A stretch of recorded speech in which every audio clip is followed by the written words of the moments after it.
We've looked at alternative investment strategies, beyond stocks and bonds. We've looked at derivatives from the common to the arcane, and seen some complex option strategies and how they work. However, the things that are now called alternatives, hedge fund strategies, derivative strategies, private equity, private credit, in many large institutional portfolios are nearing half of their allocation. When you have enormous endowments, foundations, healthcare funds, holding 40% in private markets, should we really call that alternative anymore? So we're going to look at some real alternatives. Some you may have heard of people making fortunes off, yet others should be entirely novel. So let's take a look at the alts. As the insurance market has grown so large and sophisticated, hedge funds have begun making bets and arbitrage trades on the side. There are different forms of viatical trading strategy. At its core, this is when a fund buys out a life insurance policy, giving the policyholder a lump sum, and in exchange receiving the benefits should that person die. Imagine that you are quite sick. You expect you don't have long to live, but you don't know how long that will be. A hedge fund comes along. The fund offers to buy out your life insurance. They will get paid out when you die, but in exchange, they will give you a very large sum now. Some funds build vast viatical portfolios, becoming exposed to hundreds of potential payouts. Some look for arbitrage opportunities, betting that a person's true life expectancy should be different than what had been modeled. Some buy and sell these, trading many within a tertiary market. There are even long-short strategies, shorting when they believe that an insurer has been too optimistic about a medical advance or longevity, and going long when they expect death to come more soon than expected. A very famous and classic one that most people will have some aunt, a grandmother, or perhaps some wacky brother thinking will be their ticket to fortune. This is collectibles investing and trading. Some of the most common ones here are trading cards, action figures and figurines, stuffed animals like Beanie Babies, or something like a poster. There's really no limit to what can be a collectible, but the goal is either to buy something, holding it because you expect its price will appreciate, or to find one that is priced too low, like buying a Beanie Baby or a rare Pokemon card from a yard sale, then turning around to sell it for hundreds of times more online. Many people try this, and many people fail, and that's because most collectibles aren't valuable. Nonetheless, everyone will know a story of somebody who got an enormous payout. Someone finding a rare stuffed animal in his attic, someone holding on to an autographed poster from a now-deceased musician, or someone finding an old box in his room, finding that there's a Pokemon card selling for thousands of dollars online. Often people stumble into these trades, yet there are very active investors, and even professionals, people who dedicate their lives to finding what is valuable in a given niche, and hunting down ones that are selling too cheaply. Another one that gets talked about quite a lot is artwork. Now, no doubt you will have heard how artwork is used for tax strategies. Something really nice about art in this regard is that there's no real way to price it. It's an entirely subjective market. The exact same painting could sell for $1, yet in a room of enthusiastic billionaires, it goes for $10 million. Art can be a bit of a tricky one, as assessing the quality of a painting isn't sufficient. To successfully trade art, you have to know the market. You have to know what buyers want. You need to know the venues and auctioneers. And on top of that, you need to know jurisdictions. Successful art traders have made enormous returns, buying paintings for thousands and selling them for millions. Very often there are trends in the art world, certain artists or certain styles that explode in price for a short period of time. One approach that has yielded tremendous success is attempting to find an artist who will likely die soon, buying when the artist is living and selling when dead, as the value will most likely increase when there is no longer a possibility of the artist making any more. The association with tax avoidance and money laundering is certainly there, and this does happen to a great extent. So for someone who wants to get into art trading and investment, it will be important to know not only what people want to buy, but why they really want to buy it. Intellectual property and royalties. This is the harsh business end of art that artists lament. The market for royalties has become very sophisticated, and people are now able to buy shares in the royalties to catalogs, albums, or individual songs. You could, for example, buy the rights to 1% of the royalty income on one given song. One major leap in financial innovation was the creation of Bowie bonds. David Bowie issued debt securities, bonds that he would pay out, yet the coupon payments were tied to the income from his music. This was an enormous turning point in the financial sophistication of the music industry, yet the rabbit hole goes much deeper than that. There are now even investors who trade in income share agreements of athletes, buying fractional stakes in the future earnings of rising athletes, hoping that they will make it big. Another major trade in this arena is buying and selling intellectual property rights. Perhaps there's some cartoon character. You buy the rights to that cartoon, hold it as you expect it to appreciate, and then later sell the intellectual property. The sheer degree to which art and entertainment has become financialized is both staggering and often very upsetting to artists. It certainly has allowed for the industry to grow much bigger, and there are some really interesting investment strategies that someone who has an eye for that niche can take advantage of. Yet at the same time, it has often stifled creativity, and it has led to an absolute mess of lawsuits. One that most people intuitively understand, but don't really think of in a professional way, is the trading of wine and spirits. Most people know that an older bottle of wine or whiskey will generally cost more than a younger one. Say, for example, you're a fan of Scotch. You might know that a particular single malt sells for much more than others. Well, more than pricing on the shelf.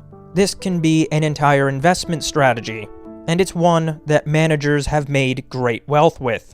Some strategies include buying a particular vintage, one that you expect will do very well, holding it in a cellar for many years and allowing it to appreciate, and then eventually selling it, hoping for a return.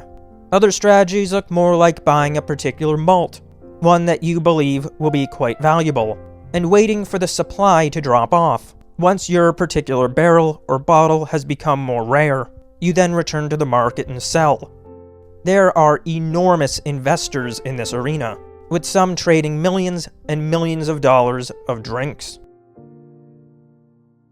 Here's one that can be really fun and has a low barrier to entry: the collecting and trading of antiques. Though the barrier of entry is low, and one can find initial success with relative ease, to build this up as a strategy takes a tremendous amount of work and building a deep knowledge of the markets. This could be as simple as going to a thrift store and looking around, looking to see if you find something that looks special, then turning around and selling it online for a profit. Yet this could be done at much grander scale. People have built enormous operations, sourcing antiques from around the world. What's at the core of this strategy is knowing what to look for. Returns will generally come from buying something that is mispriced. This is similar to the trading card at the yard sale. The goal is to source something cheap, something that you know there is a much higher demand for, or something that is much more rare than the seller realizes, and trading it to a buyer who will pay much more. This strategy can be a lot of fun, and something really great about it is that this can be run as a very large business, or can just be a fun, simple hobby. Trading musical instruments is often something that musicians just sort of stumble into. A common example could be a guitar player, someone who begins buying up many guitars. After he realizes that he has bought too many, and that he no longer has space in his house, he goes to sell some of them, and in doing so he discovers that he will make an enormous profit from where he bought it.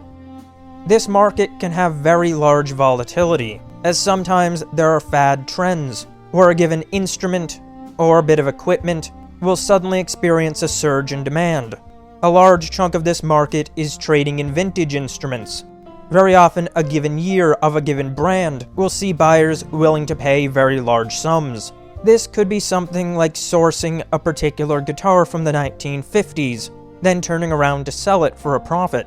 Or on the much higher end, This could include very rare high-quality violins like Stradivari or Guarneri, which sell for tens of millions of dollars. This trade is often something that appeals to musicians and hobbyists, as it allows one to engage in their hobby and make money at the same time. But for someone dedicated, it could be a business, as the mispricing of valuable instruments is a very common occurrence, say finding a rare trumpet in an estate sale. Whether you're a musician or not, if you can keep the pulse of the market, then there's some real opportunity here. Environmental and carbon credits form the basis of a very large regulatory arbitrage trade. The market for credits like these has become enormous in recent decades. One approach could be the cap-and-trade play. If you are a fund that believes the regulatory environment of a given jurisdiction is about to become tighter, then you could buy allowances in that jurisdiction, hold them until the number of allowances becomes smaller, and then sell them off to third parties afterward for a profit. Another very common approach is cross-border arbitrage. Say you're a fund manager, and you see that the carbon credits in one American state are very cheap, and then at the same time, you see that the carbon credits in one European country are very expensive. You could go long the cheap one and short the expensive one, betting on a convergence of the prices.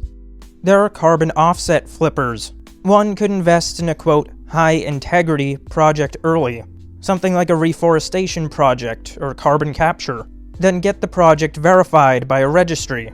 You now have a very valuable carbon offset project. So you look for a company that wants to claim net zero, and you sell this project to them at a profit. They get to claim net zero, and they didn't have to take on much risk. You got to invest in a project cheap and sell it for a large premium. You could as well pre-fund a carbon offset project in exchange for the future credits it produces. There is an enormous market for carbon and environmental credits. Imagine there are 10 factories. Each of them gets to produce 10 units of pollution. Well, you could trade in these units, selling 5 units from one business to the other. So now one can pollute 15 units while the other 5, buying low and selling high. There is some real question as to the longevity of this market, though. Not that it will likely disappear, but the era of high-intensity carbon net zero appears to be eroding away. The enthusiasm for "we will have no carbon" just isn't there anymore. Even the Europeans are beginning to question these endeavors. So while the market will likely still be around in some form, it's very possible that we could be seeing some major changes in not that long. One that is the absolute dream of the retired man: trading rare and vintage cars. There are some very, very expensive rare cars, particularly ones that maintain vintage components. Investing in this market is quite straightforward. It could look like buying a vintage car that's in need of repairs, repairing it, and selling it on. It could look like buying one that you find inexpensive and selling it off to a collector who will pay much more money. Or it could look like buying a car, either old or new, that you expect will appreciate in the coming years. You hold it and sell it for a profit. If you're someone who really likes cars and is willing to take positions in some very expensive assets, then this could be a really fun market for you. While the point of trading in wacky assets like these is to make money, you can trade in money itself. The market for rare coins and banknotes is really quite large. This is very similar to the collectables or antiques trade. For example, you could find a rare vintage coin, then look for a buyer who will pay more for it.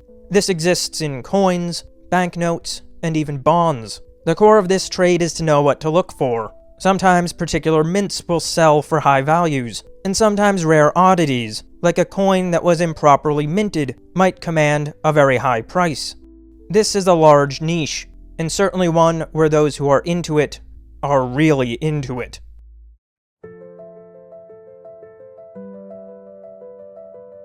The field of digital assets has become very large very quickly. The most famous one that most everyone knows about is cryptocurrency. Certainly, there are the major ones like Bitcoin, Litecoin, Ethereum, and Ripple. But there's also the field of meme coins, cheap, wacky, and high volatility assets. One of the biggest success cases of this was Dogecoin. Yet there are also assets like Frogcoin, Fartcoin, or Goatcoin. Really, the market is enormous, with thousands and thousands of these, most who people will never learn about. Yet what's really exciting about this market is that imagine you buy a coin at 0.000001 cents and sell it at 0.0001 cents. Well, if you bought enough, you have just made a fortune. But the range of digital assets is much wider than this. There's NFTs. You may know the story of the little pictures of apes that sold for many, many thousands, earning enormous returns only to crash back down. There are traders in domain names, buying up domain names that they believe may become valuable to someone. Imagine buying Amazon.com before the company Amazon was founded. Just how much would they pay for that domain name once they get their business started? This is a very tricky market, since it requires predicting what someone will find valuable. Similarly, there are traders in usernames and handles. This is pretty much the same idea, but trading in a username that someone might want. Increasingly, a market for SaaS and content site flipping has grown. People buying and selling existing businesses with existing cash flows. Think of this just like buying and selling any business, yet all entirely online. Marketplaces like Flippa or Empire Flippers have grown up to facilitate this. Another one worth mentioning in this domain is digital real estate, buying land and property within virtual space. Imagine a metaverse-like space, or the metaverse. You could buy a little parcel, perhaps it's a little plot, or a virtual billboard in virtual space. Perhaps it's some space that could be very worthwhile to advertise within. You buy something you expect to become more valuable, and you sell it. Real estate online. Going from the technological novelty of virtual assets, there are strategies in the most fundamental, resource trading. Large markets have grown for water rights, particularly in dry places like the western United States, Australia, or Africa. There's a large market trading in rare earths. There are investors in farmland and timberland, ranging from trading strategies all the way to publicly traded timber REITs. There's a very large market for livestock, some of it even being large enough that there are futures markets for it. Related to this, there's even breeding right trading. Imagine that someone has a very valuable racehorse. Well, the rights for the breeding of that animal may be incredibly valuable. Investors can buy and sell these rights, knowing that a winning racehorse is worth an enormous amount of money.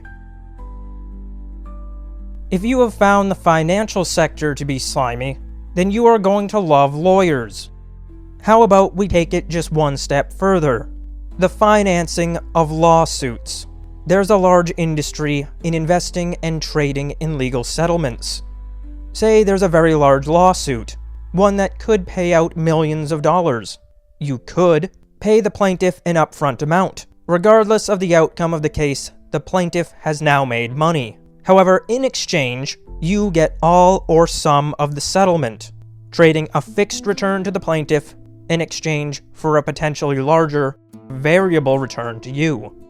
There's a market trading in patents and licensing, securing rights to a product, then selling it when it becomes more valuable, or to a particular buyer who will pay more. There's also a much more parasitic form of this market. People will professionally object during large class action suits. They hold up the suit, and the plaintiffs who just want the case to end and to get paid out will pay the objector to go away. There are patent trolls, intentionally using patent law to stop businesses from getting anything done. Again, just wanting to be paid to go away. It's like greenmailing, but with even more legal tedium.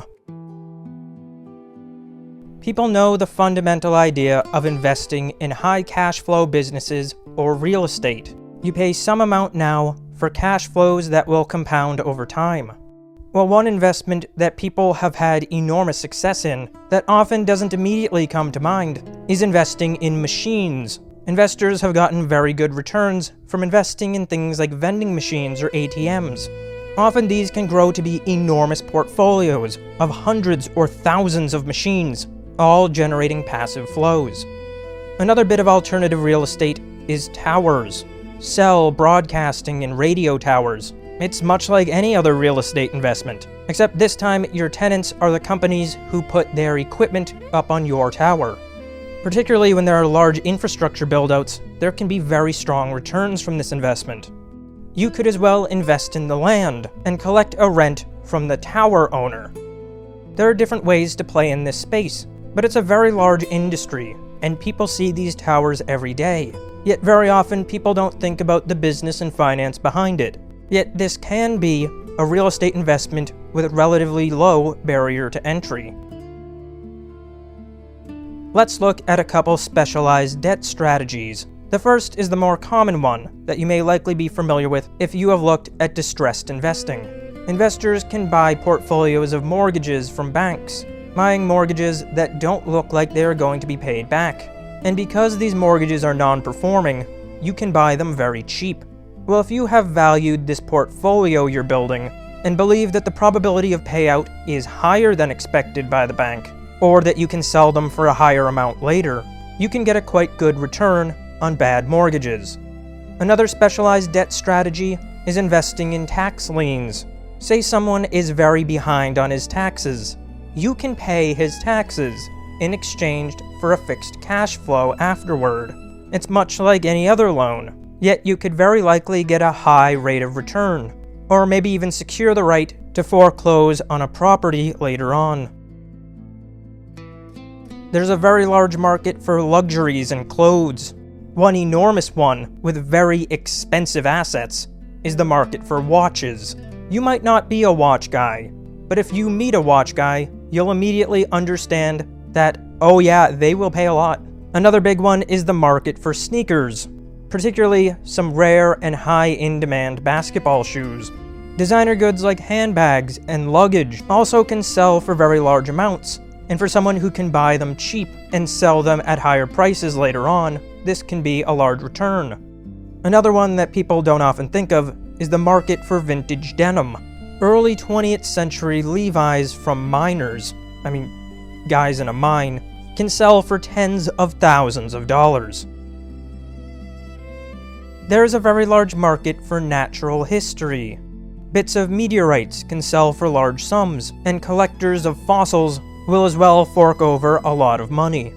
Increasingly, dinosaur fossils have been fetching enormous price tags at auctions.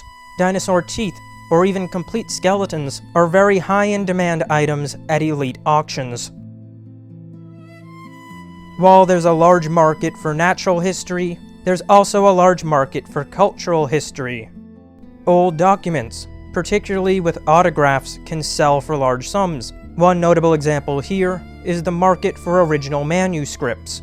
Bits of old armor, old coins, old tools, clothing, and other artifacts can get enormous price tags at auction. Yet this doesn't have to be extremely rare, big-ticket items. People have had success trading in things like vintage posters. Say an autographed poster from the 1980s. Something like this could give someone a quite strong return. One of the most reliable goods in this market is autographed originals. Books autographed by authors. Musical items autographed by musicians. Particularly if an artist is now dead, or if an artist was known not to make out many autographs, then these artifacts can get an investor a quite nice return. In recent years of the AI age, compute power has become a very valuable commodity. Recently, a very large market has grown up of investors pre-buying or leasing blocks of GPU processing power. They then profit by subleasing them to startups.